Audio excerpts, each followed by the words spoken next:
Consensus is really tricky. We don't know good days from bad days until you're in it.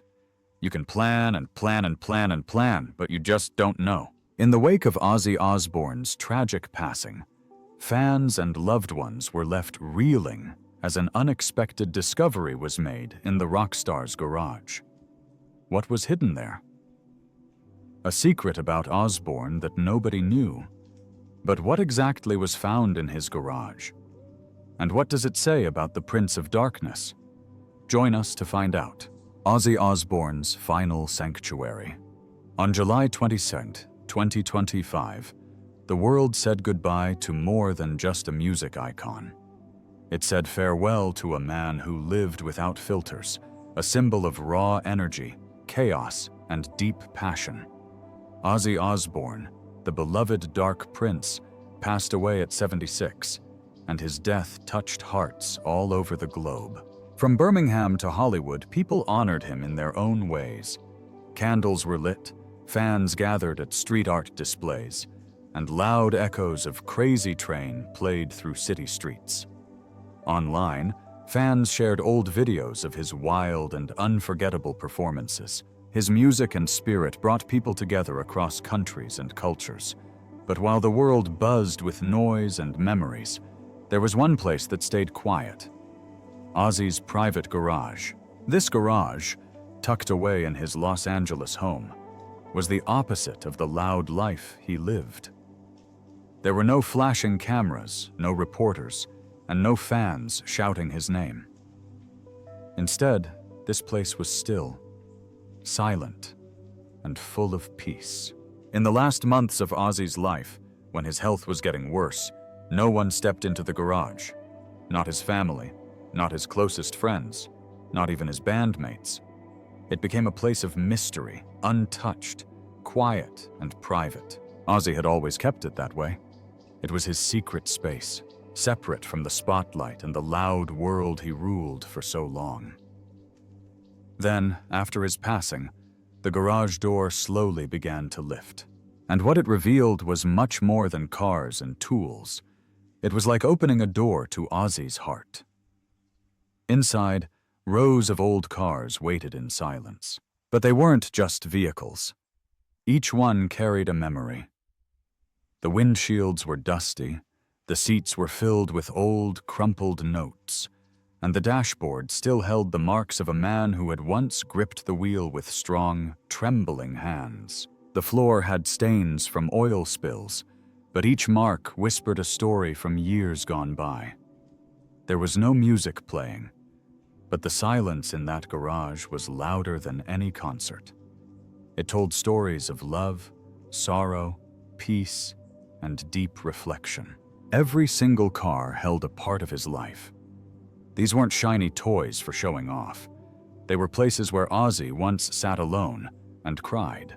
Places where he wrote down lyrics that would touch millions. Places where he simply escaped for a while, far from the noise and the stage. But what were these cars, and what stories do they hold? Let's dive in. More than metal, Ozzy Osbourne's love for cars did not come from his fame or wealth. It started long before any spotlight ever found him, back in the tough, quiet streets of Birmingham. Life there was not easy. People worked hard just to survive. There was no space for dreams, only small moments of joy. And in those short moments, young Ozzy found his escape. He never took fancy driving lessons. He learned by watching others, sneaking behind the wheel when no one was looking, and teaching himself how to drive. The first car he ever drove wasn't his. Like many boys in his neighborhood, he likely borrowed an old van or a broken-down car just to feel free for a little while. Driving wasn't just about going somewhere. For Ozzy, it meant breaking away from pain, from fear, from sadness. That steering wheel was his escape route. As he began his music journey with Black Sabbath, cars stayed close. In the early days, the band traveled in rusty vans, carrying heavy music gear in the back. There were no soft seats or comforts, just a dream and the road ahead. When success finally came, Especially after the album Paranoid, the money followed. Ozzy bought a black Rolls-Royce Silver Shadow. It was his first real gift to himself. But just like many things in his wild life, it didn't last.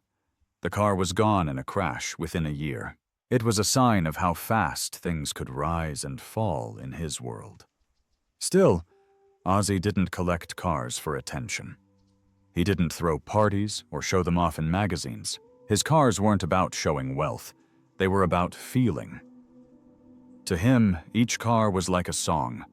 The roar of the engine, the hum of the wheels, the peace inside the cabin. Those were music to his ears.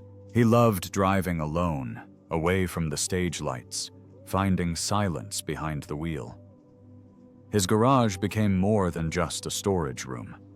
It became a safe space, a treasure box of memories. Sharon, his wife, once tried to help him organize it. But Ozzy was never one to follow rules. He held on to cars that meant something to him. Sometimes he broke them, but he never threw away the ones that touched his heart. Inside this secret garage were more than just machines. Each car told a story. A deep black Rolls-Royce Phantom 5 with red velvet seats, strong and bold, just like Ozzy. A Ferrari 456 GT, a gift after one of his solo shows. A Dodge Demon, full of power but never driven hard. And a Jaguar XJ220, so fast and wild that Ozzy was too afraid to drive it. But these weren't just fast toys.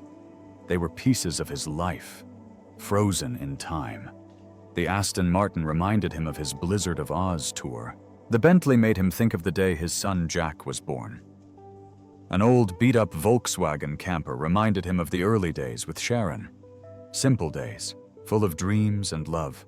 These cars were more than just steel and paint. They were the pieces of Ozzy's heart. They were his calm in a stormy life. Even though people saw him as a loud and wild rock star, his car collection showed another side. Quiet, thoughtful, and full of feeling. It was his way of holding on to the past, of keeping close to the people and moments that shaped him. He never talked much about his garage. He never took magazine photos or gave tours. Only a few close friends were allowed in, and even fewer were allowed to take pictures. It wasn't for the world to see. It was for Ozzy to feel. Every scratch, every dusty seat, every silent engine held a part of his soul. The other side of Ozzy Osbourne. Ozzy Osbourne, the famous rock musician known for his wild energy and strong music, was someone who always found himself in the middle of trouble. Even though many people loved his songs, danced to his beats, and proudly wore his t-shirts, there was another side of his life that many didn't know. This hidden part was full of sadness, confusion, and painful moments that most people tried to forget or ignore. But when you look deeper into those dark times, you will see more than just a rock star. You'll find a man who was fighting personal battles, someone who faced constant blame, hate, and sharp judgment for choices that stayed with him for years. From the time Ozzy became famous, religious groups began pointing fingers at him. They thought he was a bad example for young people. His loud music, daring lyrics, and wild shows made many think he was spreading dangerous ideas. Some critics even compared him to Aleister Crowley, a man known for his strange beliefs. Things got worse when Ozzy released his song, Mr. Crowley, which only made people think he agreed with those odd ideas. Ozzy always said he wasn't a Satanist, and many people close to him shared how he would pray before every concert. But still, people didn't want to change their minds about him. Once someone is given a bad name, it's hard for others to see them differently. Then came the shocking moments that made things worse. In 1981, Ozzy went to a meeting with CBS Records bosses. He wanted to doves as a symbol of peace. But under the influence of medications and alcohol, Ozzy lost control. He bit the head off a dove in front of everyone. Then he did it again to another one. Blood covered his lips, and people ran away scared. This moment changed how many saw him. To them, he wasn't just a singer anymore. He was dangerous and out of control. Another scary moment happened in Des Moines, Iowa, during a concert the next year. A fan threw a bat onto the stage. Ozzy thought it was fake and bit off its head, but it was a real bat. Unconscious bat on the stage, and he thought it was a rubber bat, whatever, and he picked it up and bit the head off. "It sounds going, dummy, it's real. Some believe it was already dead, but Ozzy said it bit him, and he had to get rabies shots." This strange event made people talk even more. Some laughed, but others were worried. Ozzy's music later got linked to real-life tragedies. On New Year's Eve in 1983, a young man named James Jollymore assassinated a woman and her 2 sons in Halifax, Canada. Before doing this, he had been listening to Ozzy's song, "Bark at the Moon." A friend said the song gave James a creepy feeling. This made people ask, can a song really make someone do something so terrible? In California, just a year later, another teenager named John McCallum sadly took his own life while playing Ozzy's song. This song was actually meant to warn about the dangers of drinking too much. But John's heartbroken parents blamed the lyrics and said they pushed him toward that choice. They even went to court trying to make Ozzy and his music company pay. They believed the song had words that encouraged self-harm, but the judge said there was no real proof that the song caused what happened. Still, the pain from that day never went away. Even after that, Ozzy faced more trouble. In 1991, another family said he was responsible for their son's death and took him to court asking for a lot of money. Again, the court supported Ozzy, but the damage was already done. The media painted him as someone to fear. For many worried parents, Ozzy was no longer just a music star. He was seen as someone whose words could hurt. His problems didn't end there. Some of his old bandmates said he didn't pay them their share and didn't credit them for working on the albums. They took him to court too, but again the decision went in Ozzy's favor. Still, to fix things, the band chose to remove the original recordings and record them again with new musicians. This choice deeply hurt the original band members. A big fight also happened over the name Black Sabbath. Ozzy and his bandmate Tony argued in court over who really owned it. After a long and tiring legal battle, they finally decided in 2010 to stop fighting and move on. This showed that even great success can bring serious problems. Some of Ozzy's personal actions also shocked those closest to him. In the 1980s, during a very dark time in his life and affected by medications, Ozzy admitted that he eliminated 17 of his pet cats. This sad and scary truth left many people speechless. It showed just how deeply troubled and lost he had become. With this side, he earned the name Prince of Darkness. But behind that, it was a different story altogether. Let's find out. Saving Ozzy Osbourne from himself. In the early 2000s, the strong image of Ozzy Osbourne, the famous Prince of Darkness, began to slowly fade. Years of wild living, sickness, and getting older were finally catching up to him. His body, once full of energy, showed the heavy weight of substance abuse. His mind, once sharp with music and madness, was slowly drifting away. Parkinson's disease, nerve troubles, and a lifetime of chaos were all taking their toll. The man who once ruled the stage was now trapped in a body that refused to move with him.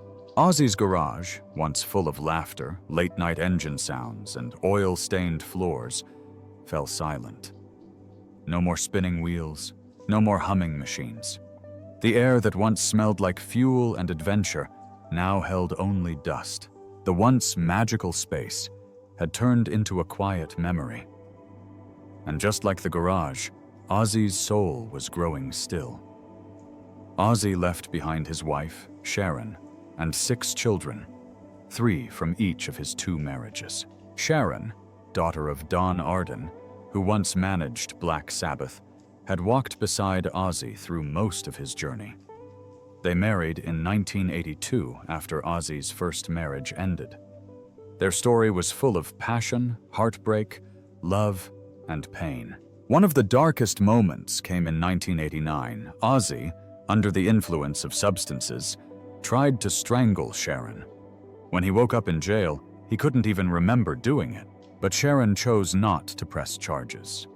Her choice wasn't out of fear, but out of love. She saw beyond the addiction and believed in the man she knew was still inside him. She refused to give up on him. Over the years, Sharon became more than a wife. She became Ozzy's protector, his strength and his shield against his demons. She never gave up even when he stumbled. She helped him fight his addiction to medications and alcohol, always holding on to hope. There were ups and downs, but Sharon stayed. When Ozzy's health got worse, Sharon had to make a painful decision, one that hurt both of them. She chose to sell most of his beloved cars. The garage, once alive with the thrill of rebellion and speed, now posed a danger to the man she loved. He could no longer drive. The cars weren't just metal and wheels, they were memories, moments, and sometimes even temptations. One by one, they disappeared. The Rolls-Royce was the first to go. Then the Ferrari, and finally the Aston Martin, the one that always made Ozzy feel like he was flying. There were no public statements, no goodbyes, no spotlight. Sharon did what she thought was right, quietly. Ozzy begged her to let him keep both the Aston Martin and another car, but Sharon only allowed one to stay. It was a hard choice. Their family could feel the pain in the air. For Sharon, the cars were more than just old metal.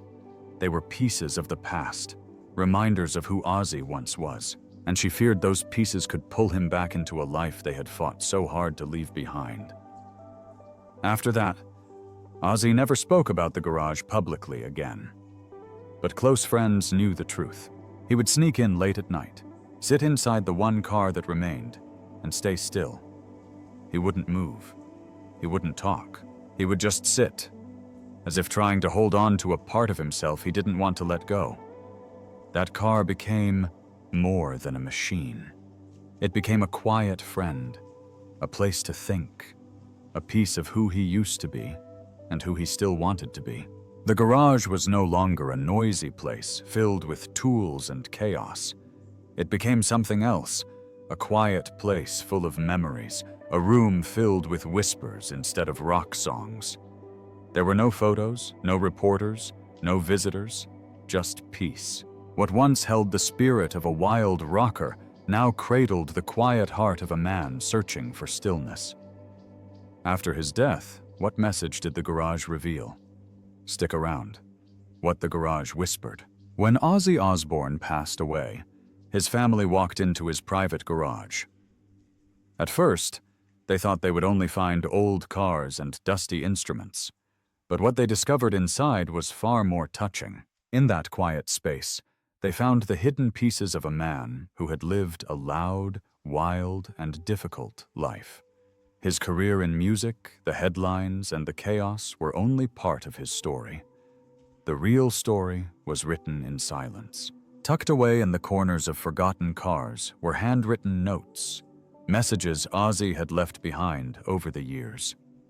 Some notes faded with time, others looked freshly written. Each one revealed a different side of him. A few were simple, like reminders to check the oil or fix a flat tire, but others shared deep emotions and personal pain. One note, found inside his old Rolls-Royce, spoke about a terrible tour he had survived. He didn't remember the songs or the cities, only the feel of the leather seat where he sat afterward. On the back of a concert set list, Ozzy had written a quiet plea to Sharon, begging her not to sell one of his favorite cars. It meant something special to him, something words couldn't fully explain. Another note, scribbled on a receipt, asked that no one clean out the garage after he was gone. He wanted it left, just as it was. Inside the door of a Bentley, they found lyrics he had never recorded. The The words were full of pain and honesty. He wrote about guilt, about addiction, and about trying to survive when it felt impossible. One line stood out the most. "Engines may be loud, but they can never drown out the silence more than demons." Ozzy was afraid of silence, but in the quiet of his garage, he found peace. His son Jack said they didn't just find cars, they found Ozzy's heart. After seeing everything, the family decided to leave it all untouched. Every car stayed exactly where it was. Every note remained in place, like Ozzy might come back for them one day. In the far corner of the garage, they found a forgotten 1969 Lincoln Continental. Dust covered its body. No one had seen it in years. Ozzy had never talked about it in interviews. Not even his closest friends knew it was there. The family had believed it was long gone. But there it was, sitting quietly, untouched, for over 20 years. Close friends said Ozzy used to drive that Lincoln in the early 1990s, a dark time in his life. His addiction was out of control. His marriage was falling apart. Some even said the car was seen outside a hospital the night he almost passed away from an overdose. After that night, Ozzy never touched the car again. He didn't sell it. He didn't drive it. He just walked away. When Sharon saw it, she stood still. The keys were still in the ignition. An old pack of cigarettes lay on the passenger seat. The mileage hadn't changed since 1993. Inside the glove compartment, there was a message. "This one is no longer in use, just like me." The family stood there quietly. Should they destroy the car and let go of the pain? Or should they keep it as it was? In the end, they covered it again. Not as a car, but as a memorial. A symbol of pain survived. A reminder that Ozzy made it through something that almost ended him. Unlike many celebrities who show off their fancy cars, Ozzy never did. He didn't talk about them in interviews. He didn't show them off on TV. He didn't pose next to them for magazines. On stage, he was loud, bold, and wild, but his garage was the opposite. Quiet, hidden, and full of meaning. Each car meant something. They weren't just metal and tires. They were chapters of his life. The Rolls-Royce stood for a year filled with both success and danger. Other cars held memories of trips, arguments, healing, and heartbreak. Ozzy believed these cars were just for him, not for the world to see. During his worst days, Sharon said, Ozzy would sit alone in his garage. He wouldn't listen to music. He wouldn't check his phone. He would sit in the silence, inside one of the cars with the doors closed. That space became his escape. Not from the world, but from the storm inside his mind. But before that, he was given the perfect last gift. What was this? Stay tuned. A final ride home. During the final days of Ozzy Osbourne's life, he was no longer the energetic man the world once knew. The strong and wild voice that had once screamed into microphones was now quiet. The man who used to jump and dance on stage could no longer walk. Parkinson's disease had taken a deep toll on him. His past struggles with medications, alcohol, and many health problems had left him very weak. By 2025, Ozzy was spending his time quietly at his Buckinghamshire home, surrounded by his family. His voice was softer, and his movements slower. For many years, Ozzy had been fighting health issues. In the beginning, he thought the shaking in his hands was from years of medication use. But in 2003, doctors told him it was actually a rare type of Parkinson's disease that ran in his family. On top of that, he had trouble hearing and often asked people to repeat themselves. Things got worse in 2019, when he became very sick with a bad case of the flu. It turned into a lung infection and put him in the hospital. He had to cancel his shows and finally retire. After that, he fell during his recovery, and later found out he also had emphysema. It was clear his health would never be the same again. Even with all of this, Ozzy tried to stay strong. He took his medicine, followed his treatments, and kept on fighting. But Parkinson's is a disease that only gets worse with time. Slowly, It took away his ability to move, filled him with pain, and made him tired and frustrated. Still, through it all, one person never gave up on him: his wife, Sharon Osbourne. Sharon had been there for all of Ozzy's highs and lows. She had supported him, loved him, and made hard choices for his well-being. When he returned to old habits, she had to make the painful decision to sell some of his favorite cars. Those cars reminded him of dangerous times, and she wanted to help him let go of that past. It broke her heart. And though Ozzy may have understood, he never stopped missing them. In 2025, when she knew his time was short, Sharon wanted to do something meaningful, something that would give Ozzy peace. She quietly reached out to car lovers, hoping to find two special cars Ozzy once adored: a black Range Rover and a 1970 Aston Martin V8. These were not just cars, they were part of Ozzy's soul. The Range Rover brought back memories of calm drives in the countryside. The Aston Martin to Ozzy had always stood for freedom. It wasn't easy to find those exact cars. The Aston Martin had been sitting in a California garage for years. The Range Rover had been sold several times, but it was still in great shape. Sharon didn't give up. She searched and worked until she found the exact same ones. Not just similar models, but the very cars Ozzy had once driven. Still showing the same small dents, the same history, the same heart. Once she had them, she brought them home. Ozzy couldn't drive anymore. He couldn't even walk into the garage by himself, but he wanted to see the cars one last time. His family helped him into the garage. When he saw the Aston Martin, he didn't speak. His eyes filled with tears. Slowly, he reached out and touched the hood with a trembling hand. Sharon stood beside him and softly said, "I've brought them back." He then asked if he could sit inside the Range Rover. With help, he was gently lifted into the seat. The door closed quietly, and he sat there alone for 15 minutes. He didn't want attention, photos, or people around. All he wanted was that one last feeling, to be in that space again. To sit in the car that once made him feel alive, powerful, and free. That moment wasn't about fame or regrets. It wasn't about music, money, or the past. It was about peace. It was a goodbye in silence. Sharon had given him one final gift, the chance to feel like himself again, just for a little while. It was a moment of love, a goodbye wrapped in stillness and warmth. When the world finally understood, the world was stunned by the news of Ozzy Osbourne's death. Unlike the usual noisy scenes that follow a celebrity's passing, everything outside his home in Hancock Park, Los Angeles, was quiet. There were no shouting fans or flashing lights, just stillness. A calm and respectful silence wrapped around his house. As the sun set, the driveway of Ozzy's mansion turned into a peaceful place. People didn't rush to his front door or crowd the sidewalks. Instead, they slowly made their way toward one quiet place: the garage.